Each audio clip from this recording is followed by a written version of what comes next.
Bom, graças a Deus, nossa aula de escatologia, e hoje nós vamos estudar aqui sobre os 77 de Daniel.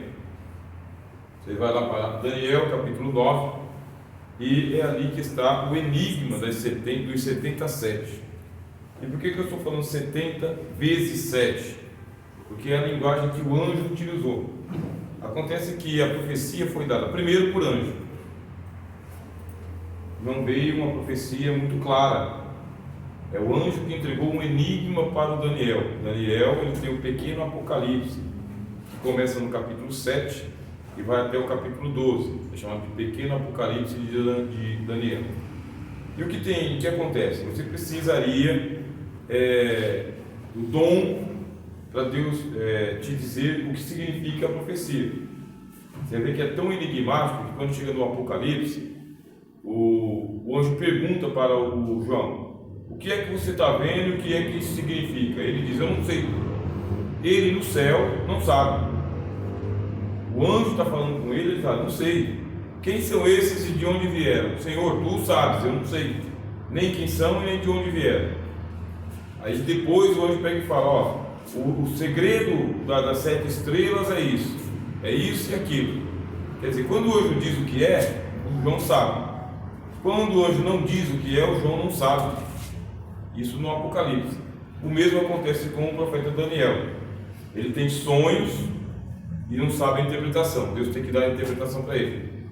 Ele recebe visões e o anjo tem que interpretar para ele o que é. Aí ele sabe.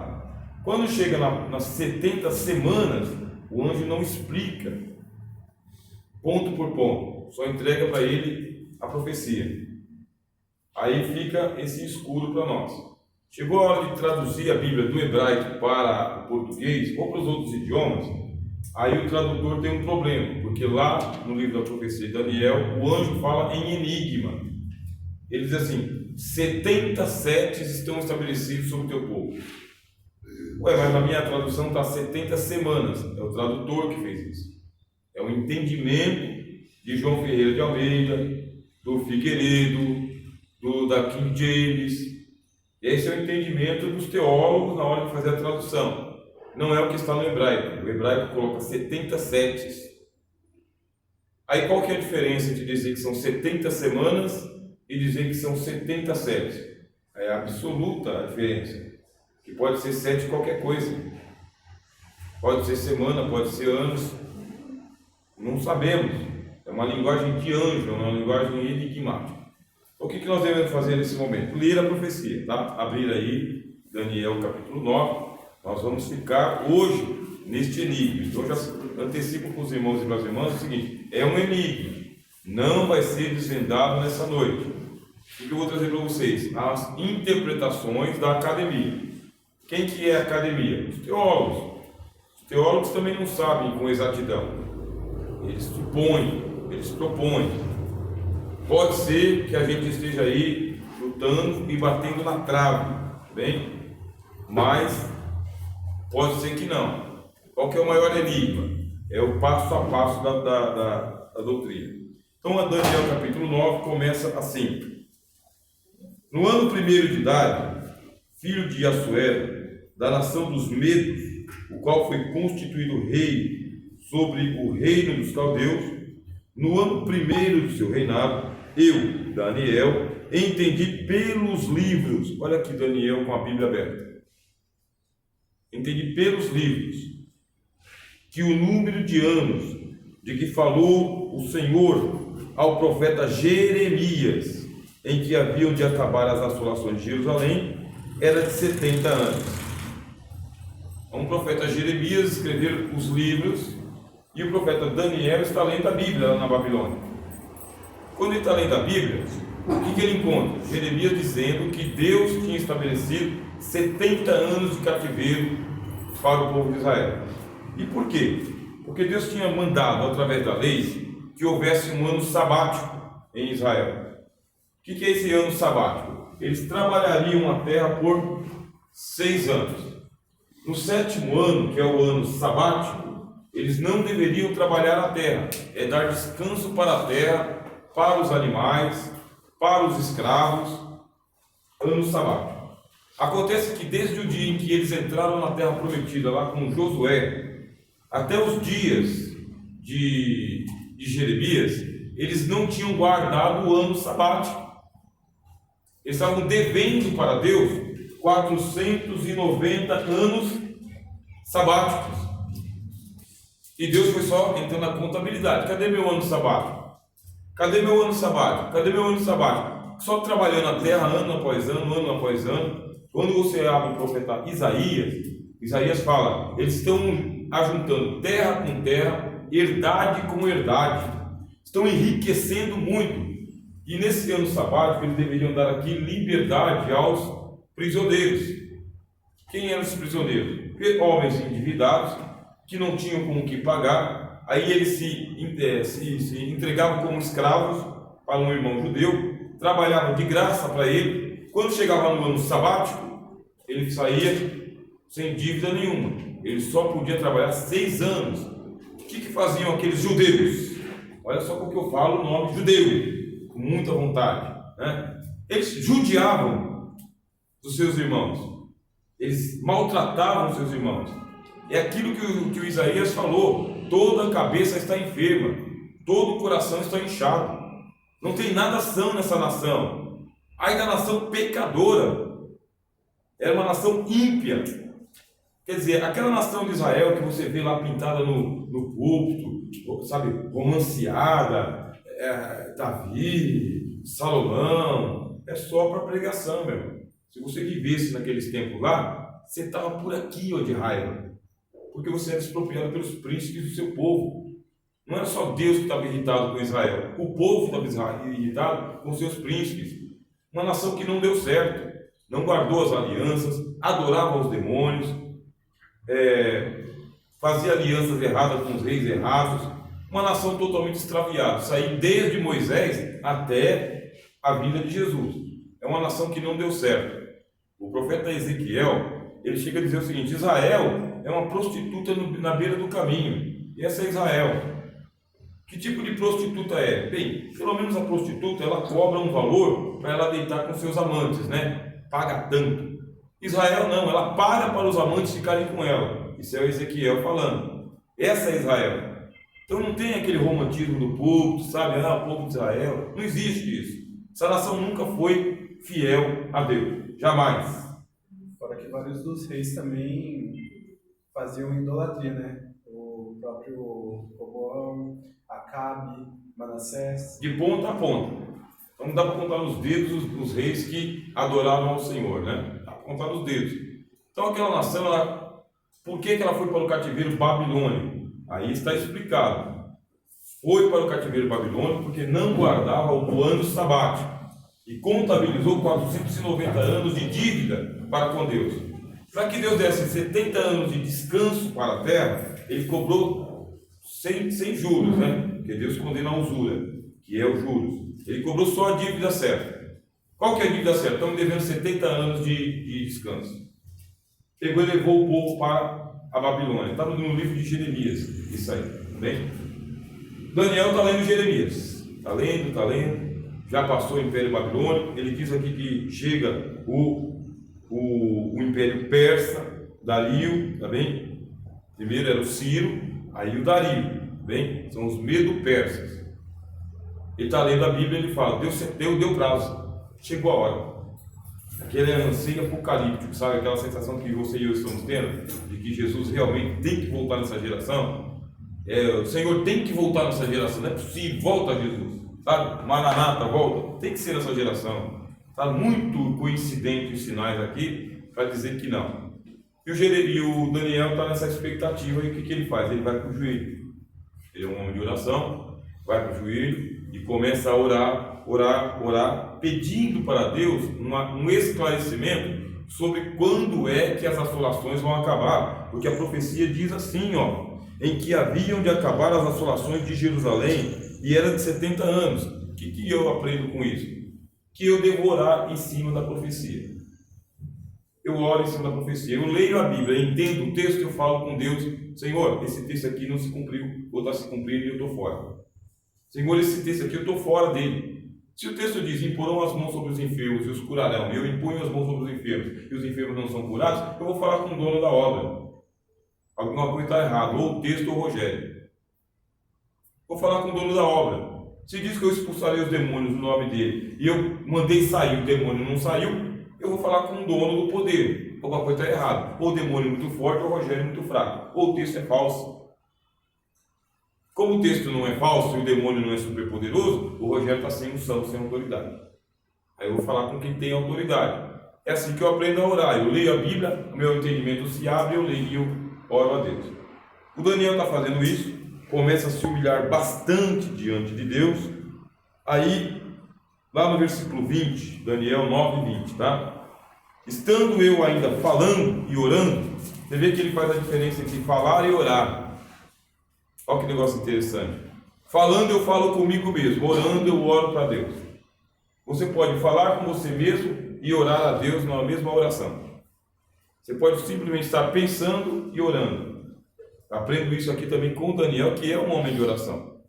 Ele ensina. Estando eu ainda falando e orando, e confessando o meu pecado e o pecado do meu povo Israel, quer dizer que o meu pecado não é só de Israel, é de Daniel também. Quer dizer que é a igreja toda, ao anjo da igreja que está em Laodiceia, é a igreja toda. O pastor está errado e está fazendo a igreja errada. Acontece. Ao anjo da igreja que está em Sardes, você está errando, está fazendo errado, mas tem um pessoal aí que não está errando igual você, cuida deles. Então Daniel ensina de novo. E lançando a minha súplica perante a face do Senhor, meu Deus, pelo monte santo do meu Deus, estando eu, digo, ainda falando na oração, aí ele chama Gabriel, o anjo de Gabriel, de varão. Ele chama o anjo Gabriel de homem. Varão Gabriel, que eu tinha visto lá na minha visão, lá no princípio, aquela visão lá que ele veio, entrou, entregou a visão lá dos animais. Então, aquele anjo Gabriel, ele aparece no Antigo Testamento para Daniel, e ele aparece no Novo Testamento para Maria, ele aparece no Novo Testamento para Zacarias. São 4 aparições do anjo Gabriel. Quer dizer, ele é o anjo que ele vem do Velho para o Novo Testamento, ele é o anjo messiânico. Tem um monte de anjos messiânicos lá? Parece que não. O Gabriel é um anjo messiânico. Quer dizer que ele tem segredos sobre o reino do Messias. Ele é um mensageiro. Tanto é que ele diz, olha, eu não sou da guerra. O ministro da guerra é o arcanjo. Eu sou o correio. Sou o mensageiro. Sou só o entregador de mensagem. Para entregar a mensagem, houve uma batalha lá entre o arcanjo Miguel e o príncipe da Pérsia, para que ele pudesse penetrar lá e entregar a mensagem. Para ele sair de lá, teve que ter de novo uma guerra entre o Miguel e o príncipe da Grécia, agora, que estava chegando, porque o arcanjo Miguel é forte, né, na batalha, já tinha enfrentado o diabo, o arcanjo Miguel, acerca do corpo de Moisés, ele enfrentou o diabo, repreendeu o diabo, né? O Senhor te repreenda, ó Satanás. Um arcanjo Miguel fez isso aí, houve uma batalha. Então ele está acostumado. O arcanjo Miguel está ligado diretamente com Israel, nação, tá bem? Israel, povo. Israel, filhos de Abraão. Ele está ligado com aquele território ali, com o povo de Israel. E, consequentemente, ele tem que sair do território dele, que é a Palestina, e ir até a Babilônia, até a Pérsia, até o Irã. Ele faz essas guerras aí. Então, no território dele, ele manda, mas no outro território, ele tem que fazer batalha. Esse é o livro do profeta Daniel, cheio de problemas para a gente, viu? Parece fácil, parece didático, mas é cheio de problemas. Eu estou falando aqui como se eu soubesse de tudo. É assim, não é? Eu não sei de tudo. Eu sou estudante igual vocês. Eu fico perplexo com o texto que diz isso. Sei que agora aqui o Gabriel veio e está dizendo que veio voando rapidamente e tocou-me a hora do sacrifício da tarde. A hora do sacrifício da tarde são as 3 horas da tarde, tá? Sabe aquela hora que o Pedro e o João curaram o paralítico? 3 horas da tarde. Sabe que hora que o Daniel recebeu a revelação? Entre as 3 e as 6 da tarde. Sabe que hora que Jesus morreu? 3 horas da tarde. Então, e antes das 6 ele estava na sepultura. Essa hora aqui, ela é uma hora profética de oração. 3 da tarde é a hora profética da oração. Sabe aquele dia que o Senhor Jesus veio andando sobre as águas para ir encontrar os discípulos? Ele estava ali ao perto das 3 horas da madrugada. Porque as 3 horas da madrugada é considerado a hora das trevas. É a hora da pior ação dos bruxos, tá? Dos feiticeiros. É a pior hora. É aonde você tem o espanto noturno. É a hora do espanto noturno mesmo. No mundo místico também, é a hora do Satanás. É a hora que se abrem as comportas do mundo das trevas. É a invasão do mundo. Então, se por acaso você for acordado ali para as 3 horas da madrugada, ora porque é a hora da vitória. É a hora da vitória, é a hora de você estar espiritualmente lutando. Foi mais ou menos nessa hora aí que o Abraão, ele teve lá um espanto noturno, quando ele estava oferecendo o sacrifício dele, ele pegou e abriu os animais no meio, aí ele ficou esperando Deus passar, Deus demorou para passar, aí mais ou menos por essa hora aí caiu um espanto noturno sobre ele, um terror, né? Vieram as aves de rapina para comer o sacrifício dele, ele teve que enxotar. Ali é místico também. Você tem ali 3 a 3. Aqui, 3 horas da tarde, é a hora que o portal estava aberto. E você pode ver que ele veio na pressa, o anjo Gabriel. Ele veio rapidamente. É quando o portal se abriu, é quando a brecha da oração se abriu. O espaço se abriu. Aí ele veio. Quando ele veio, ele deu o recado rapidamente. Vê como que ele fala rápido. Ele começa no versículo 24 e para no versículo 27. Essa aqui da 70 semana, tá bem? Essa revelação. Vamos ver o que ele fala. Versículo 24. Vamos lá para o 22, né? Diz que ele toca no Daniel, tá? Então ele dá um toque, que é um toque profético em Daniel.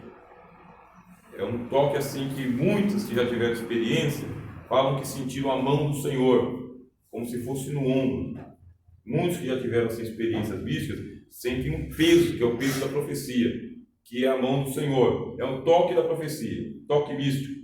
Alguns de nós têm um arrepio, alguns de nós têm suspensão de juízo, quer dizer que não está nesse plano aqui, está em outros. Aí é que a gente chama de arrebatado, né? Foi arrebatado no espírito. Então é um toque do anjo. Ele me instruiu e falou comigo e disse: Daniel, agora saí para fazer-te entender o sentido.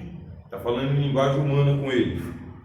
No princípio das tuas súplicas saiu a ordem. Olha só que mistério que você tem na profecia. A oração de Daniel tocou os céus, chegou até Deus, e aquela oração moveu a palavra da profecia. Saiu uma ordem por causa da oração. Mais uma vez a gente aprende a orar. Se você está lendo Daniel e você não aprendeu a orar, nessa noite que Deus nos ensine. Quando se diz que você deve orar, é porque Deus é onisciente, mas Ele estabeleceu a oração como sendo um princípio de comunicação entre os homens e o trono. Quer dizer que Deus estabeleceu esse princípio. Você ora, quando você ora, o Espírito Santo, a Bíblia diz, intercede com gemidos inexprimíveis. O Senhor Jesus intercede por você ao lado de Deus. As orações sobem da mão do anjo até a presença de Deus. Aí sai a ordem. Você tem que desenterrar a tua bênção na base da oração. Você não pode abandonar a oração. Quantas vezes Jesus ensinou isso? Sobre o dever de orar sempre sem desanimar. Seja lá da viúva com um juiz iníquo, seja do amigo inoportuno que fica batendo na porta até a porta se abrir, seja Jesus dizendo: vigiai e orai, porque a carne, o espírito está pronto, mas a carne é fraca. Vós orareis assim. O Senhor Jesus era um homem de oração, o tempo todo orando ao Pai, em público ou em secreto. Quando o Senhor Jesus foi escolher os 12 apóstolos, ele passou a madrugada toda em oração. Depois da multiplicação dos pães, ele foi para o monte orar sozinho e depois andou por sobre as águas. Quando ele foi no dia da ceia, ele levantou o pão aos céus, dando graças a Deus. Na cruz ele fez orações a Deus: Pai, perdoa-os porque não sabem o que fazem. Pai, em tuas mãos entrego o meu espírito. Jesus é de oração. A Bíblia é o livro que te ensina a orar. E a casa de Deus é chamada casa de oração para todos os povos. Deus está ouvindo as orações. Se você não faz a oração, não sai a ordem para a tua bênção. Não sai a ordem para que você saia do cativeiro. Não sai a ordem para que o anjo seja enviado na tua casa, na tua família. Tem que orar. E a palavra orar é isso aqui, ó, oralizar, tá vendo? Você ora, você fala alto, fala para Deus ouvir, fala para todo mundo ouvir. Aí tem um mito, meus irmãos. Se tem uma coisa que eu vou demitizando, meus irmãos, é mito. Quando eu vejo o cara falando um mito, que eu vejo que a Bíblia não ensina isso daqui, eu já demitizo logo. Demitizar é tirar o mito fora. Você não pode falar alto que o diabo ouve. Não existe isso na Bíblia, irmão. Não existe. São lendas hebraicas e judaicas e cristãs e evangélicas. Que asneira! Aí eu fico assim com medo de orar alto para o diabo não ouvir. Que importa que o diabo ouça? Que importa que os demônios ouçam? Que ouçam. Que saibam que tem um homem de oração, uma mulher de oração na casa, na escola, no mercado, no metrô. Que saiba que a tua oração não é feita para o diabo. Eu não falo com o diabo na oração, eu falo com Deus. Então pronto. Então para com esse mito. Se você acreditava nesse mito aí, ora sem medo. Ora amém. Bem? E é o que ele faz. Tanto que ele não tem medo que ele abre a janela 3 vezes ao dia. Para que todo mundo veja que Daniel é homem de oração. E ora. Aí quando ele ora, o que acontece? O céu se move.